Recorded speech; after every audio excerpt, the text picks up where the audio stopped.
시청하시기 전에 알려드립니다. 이 영상은 마블 시네마틱 유니버스의 영화들, 특히 캡틴 아메리카가 출연한 영화들과 최근 개봉한 어벤져스 엔드게임에 대한 치명적인 스포일러를 포함하고 있습니다. 감상에 주의하시길 바랍니다. 캡틴 아메리카 스티브 로저스. 참으로 재미있는 히어로가 아닐 수 없습니다.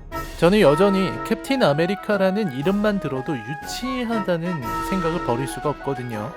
캡틴 대한민국, 대한민국 주장, 한국 대장, 뭐 이런 네이밍 센스 아닙니까? 축구나 야구 국가대표팀 주장 같은 이름입니다. 당당히 아메리카를 넣고 있고요. 애국심을 고취할 유치한 히어로, 그게 캡틴 아메리카의 시작입니다. 유치하고 단순한 걸 좋아하는 사람들이 많으니 미국을 대표하는 히어로를 만들어준 것입니다. 그리고 이건 미국에서는 꽤 먹힙니다. 미국은 최고고, 그런 미국을 대표하니 최고인 거죠. 캡틴 아메리카가 리더인 이유요. 아메리카, 캡틴, 더 말이 필요해요? 레슬링으로 국민적 스타가 된 헐크 호건도 등장할 때 나오는 노래가 리얼 아메리칸이었습니다. 미국은 정의롭고 희생할 줄 알며 헌신적이고 정직하고 성실하고 늘 승리하죠. 미국인들은 그런 이미지를 좋아하고요. 캡틴 아메리카는 노골적으로 그런 목적으로 만들어진 히어로였습니다. 그렇기에 첫 번째 캡틴 아메리카의 이야기가 나올 때부터 불안하기도 했습니다. 특히 미국이 아닌 타국의 입장에서 보기에는 별로 인지도도 없고 적나라한 히어로를 굳이 영화화할 필요가 있는지 의문이 들 정도였죠. 저는 여전히 캡틴 아메리카는 유치하다고 생각합니다. 코스튬도 그렇고 방패도 마찬가지입니다. 물론 이제는 캡틴의 방패가 얼마나 가치 있는 것이며 캡틴의 사상과 철학을 얼마나 잘 반영한 무장인지 모두가 알지만 프리스비처럼 던지면서 싸우는 방패는 아무래도 설득력이 부족하거든요. 마블 시네마틱 유니버스는 이 캡틴 아메리카라는 캐릭터를 형상화하고 그에게 큰 설득력과 의미, 역할을 부여하기 위해 많은 시간과 장면들을 할애했습니다. 저는 결과적으로 이 영화 시리즈가 이 캐릭터의 존재감과 의미를 아주 훌륭하게 표현했다고 생각합니다. 히어로 무비에서는 흔치 않은 방식이죠. 스티브 로저스는 그 누구보다도 인간적인 고민과 고뇌에 시달렸고 그 누구보다도 무거운 책임감에 시달렸으며 그 누구보다도 고결하고 우수한 인물이었습니다. 그리고 영화는 캡틴 아메리카가 어째서 리더로서 훌륭한지를 잘 설명하고 있죠. 하나씩 살펴보겠습니다. 영화 퍼스트 어벤져에서부터 스티브 로저스의 캐릭터는 자리 잡혀 있었습니다. I can do this all day부터 시작해서 자신의 내면, 자신이 생각하는 정의와 다르게 돌아가는 상황에 번민하는 모습 등입니다. 전투력 역시 퍼스트 어벤져에서 슈퍼 솔저 혈청으로 강력한 신체 능력을 지니게 되면서 그 자리에 거의 머물게 됩니다. 다양한 장비들이 업그레이드 되긴 하지만 스티브 로저스의 무기는 슈퍼 솔저의 신체 능력과 격투 기술, 방패를 이용한 백병전 능력입니다.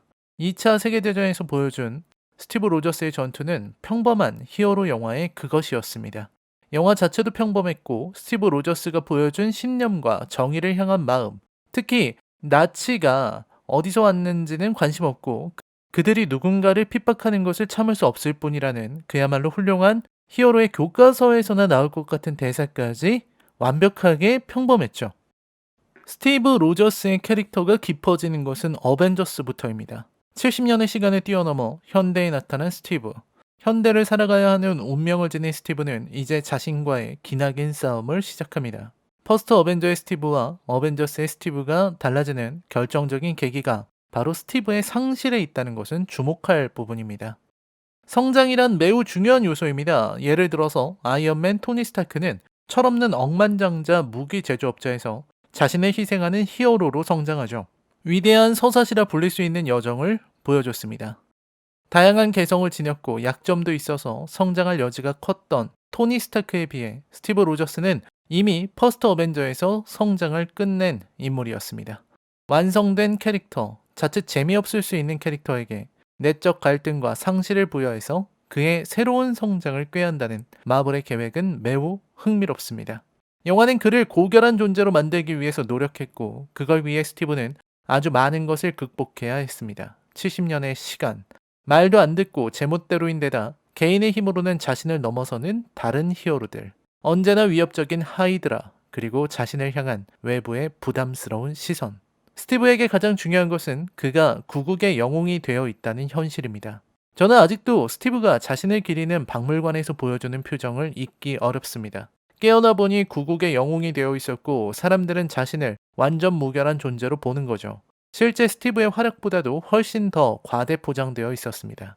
스티브는 그런 상황에서 완벽한 자신을 유지해야 하는 부담을 떠안게 됩니다. 이러한 과도한 스트레스에 늘 시달리기에 스티브는 영화에서 내내 진지하고 딱딱하게 보이는 것인지도 모르죠. 그리고 그렇기에 고결합니다. 생각해보면 스티브는 인생 전체가 희생과 헌신으로 가득 차 있습니다. 슈퍼솔저가 되기 위해서 자신을 희생했고 냉동인간이 된 후 적응하기도 어렵고 아는 사람도 없는 70년 후의 미래에서도 사람들을 지키기 위해 기꺼이 몸을 던지는 히어로로 활동하게 됩니다. 아무것도 바라지 않고 자신의 신념을 위해서만 살아가는 사람. 그것이 스티브 로저스가 고결해지는 핵심이라고 저는 생각합니다. 저는 얼마 전에 진짜 캡틴을 말한다 라는 영상에서 토니 스타크와 스티브 로저스의 리더십을 비교하며 스티브 로저스가 생각하는 정의에 대해서 이야기한 바 있습니다. 이 이야기를 위해서는 캡틴 아메리카 윈터 솔저와 캡틴 아메리카 시빌 워를 이야기해야만 합니다. 스티브 로저스가 믿고 있는 정의는 미국을 향한 충성이 아닙니다.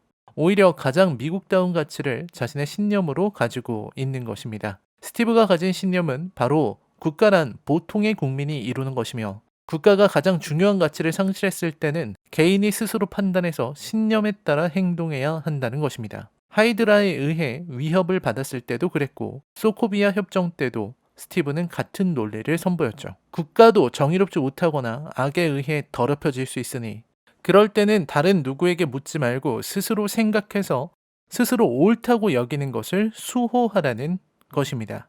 저는 그의 리더십이 나오는 곳을 두 가지로 보고 있습니다. 하나는 비전을 제시할 수 있는 그의 능력, 다른 하나는 그의 인망이죠. 캡틴 아메리카는 언제나 싸울 적에 대해서, 싸우는 방식에 대해서, 싸우는 사람에 대해서 정하고 제시할 수 있습니다. 조직이 나아갈 방향을 제시하고 무엇이 옳고 무엇이 그른지를 분명하게 제시할 수 있는 사람입니다.